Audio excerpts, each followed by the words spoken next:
আমাদের রাজস্থান ভ্রমণের দ্বিতীয় দিনে আমরা চলে এসেছি বিহারের সাসারামে।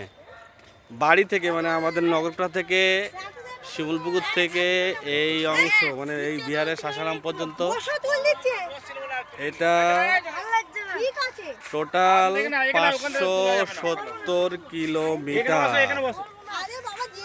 আপনারা দেখছেন শের শাহের সমাধি বা শেরশাহ সুরি। শেরশাহ সুরি 1472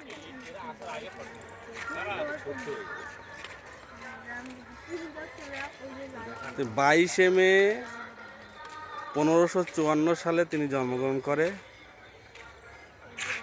তার উপাধিতেও পরিচিত সুলতানি আদিল। 1530 থেকে 1540 পর্যন্ত বিহারের শাসক ছিলেন।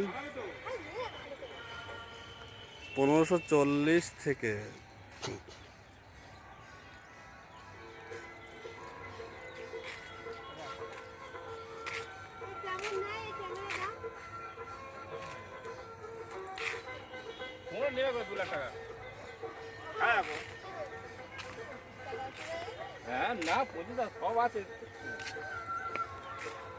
পরিচিত সুলতান আদিল, দ্য জাস্ট কিং।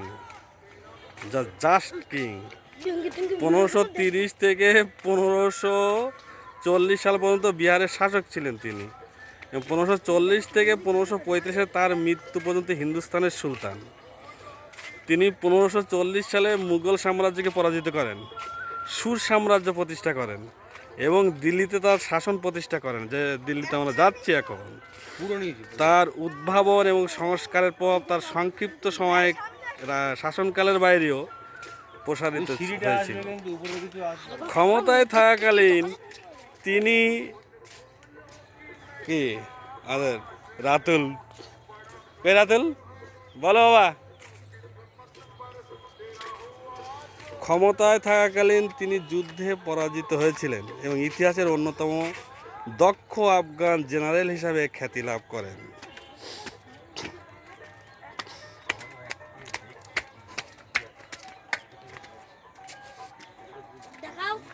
হ্যাঁ,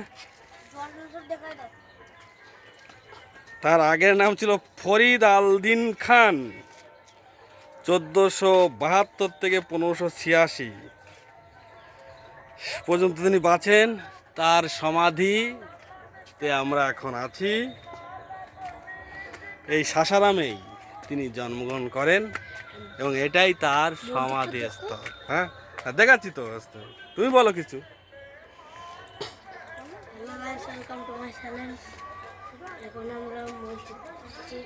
তিনি জৌনপুরে একটি শিক্ষা গ্রহণ করেন।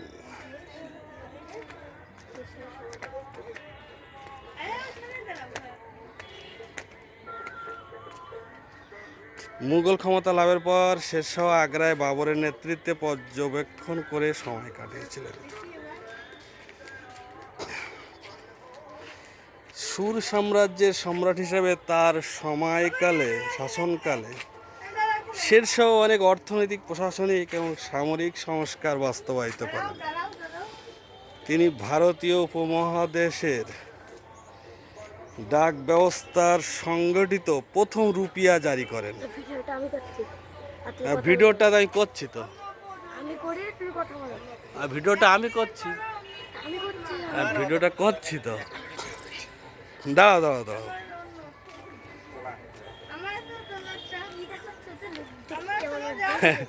লোক দেখে ভালো দেখাচ্ছি তো তোমার। সেই থেকে বাংলার তিনি রুপিয়া জারি করেন এবং সেই সাথে বাংলার চট্টগ্রাম থেকে আফগানিস্তানের কাবুল, মানে যে রোডটা দিয়ে আমরা আসলাম, হ্যাঁ, গ্র্যান্ড ট্রাঙ্ক রোড প্রসারিত করেন। উল্লেখযোগ্য হবে বাণিজ্যের উন্নতি করেন। হ্যাঁ, ধরো হ্যাঁ, গ্র্যান্ড ট্রাঙ্ক রোড প্রসারিত করেন। উল্লেখযোগ্যভাবে বাণিজ্যের উন্নতি করেন।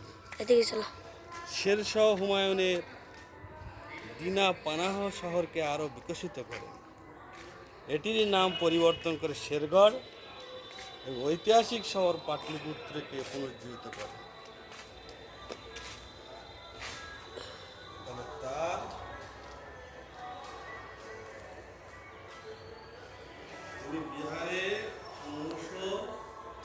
তিনি বিহারে 1528 সালের অক্টোবর বিহারের সুলতান মোহাম্মদ মারা যান। তার রানী দুদু বিবি শাসকের ভূমিকা গ্রহণ করেন। আমাদের রাজধানী এখন ক্যামেরা করছে।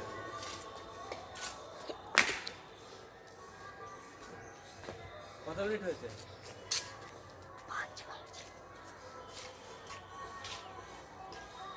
শেরশাহ শরীফ বেলে পাথরের তৈরি এই বিখ্যাত সমাধি আপনারা দেখছেন।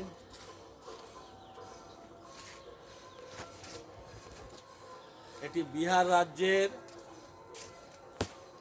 আমার তোলো একটু, এটি বিহার রাজ্যের সাসারামে অবস্থিত। বেলে পাথরের তৈরি,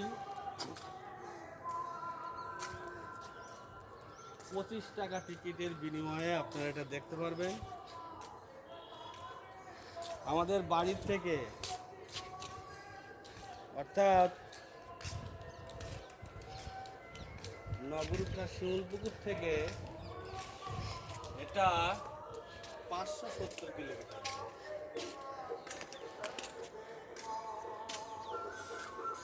এবার আমরা সমাধির ভিতরে যাব। চলো সমাধির ভিতরে নিয়ে চলো।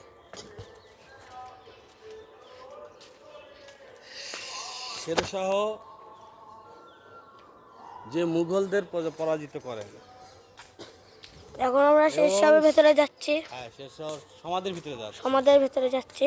হ্যাঁ, এবং তিনি মুঘলদের পরাজিত করেন এবং সুর সাম্রাজ্যের প্রতিষ্ঠা করেন। তিনি ভারতের ডাক ব্যবস্থা এবং চট্টগ্রাম থেকে ভারতের ডাক ব্যবস্থা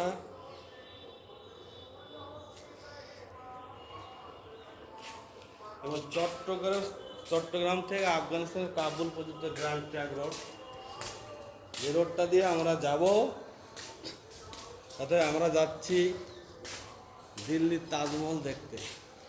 দেখার রাস্তায় আমরা এই অনবদ্য সৃষ্টিকর্ম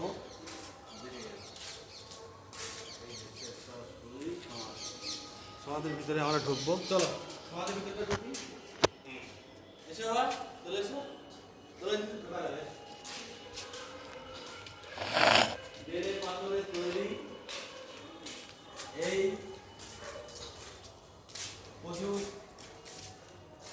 বিহারেই, এখানেই শেরশাহ শরীফ সাসারামের জন্ম।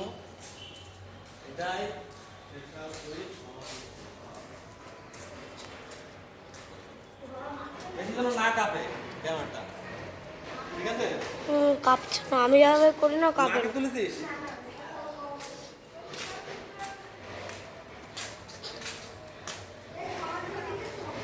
এখন আমরা আগে আগে যাচ্ছি। কই? ওই যে হলো আমার দাদা, ওই যে আমরা আগে আগে এবার যাচ্ছি।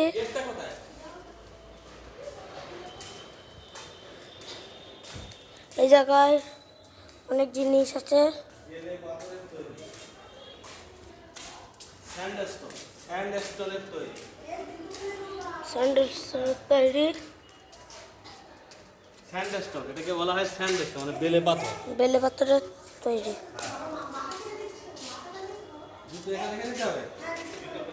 হ্যাঁ, কই চলে এসো। বেলে পাথরের তৈরি এই সমাধি সুন্দর করে তুলে। হ্যাঁ হ্যাঁ,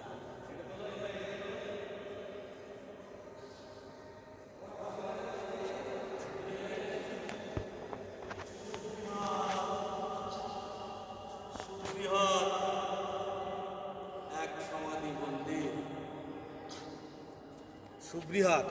এটা তোলো, এটা তোলো, সমাধি দেখাটা। এবারে ওপরটা তোলো, ওপরটা তোলো। ওটা তুলেছি। সাউন্ড ইকো হচ্ছে, দেখো। সুবৃহৎ সমাধি,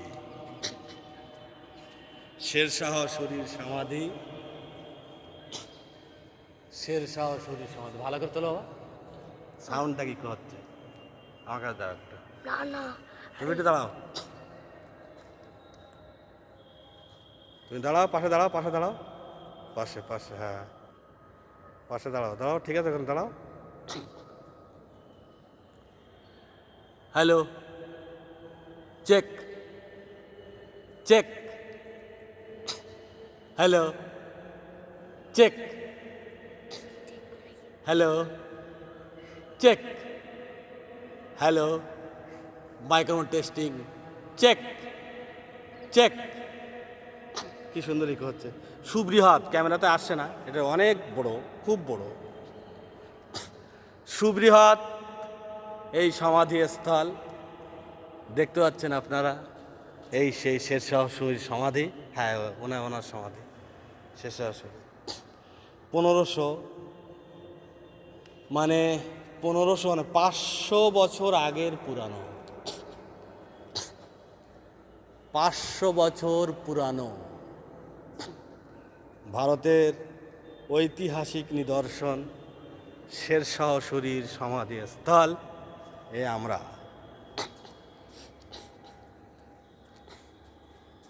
না এবার এই ভিডিওটা এখানেই সমাপ্ত করলাম।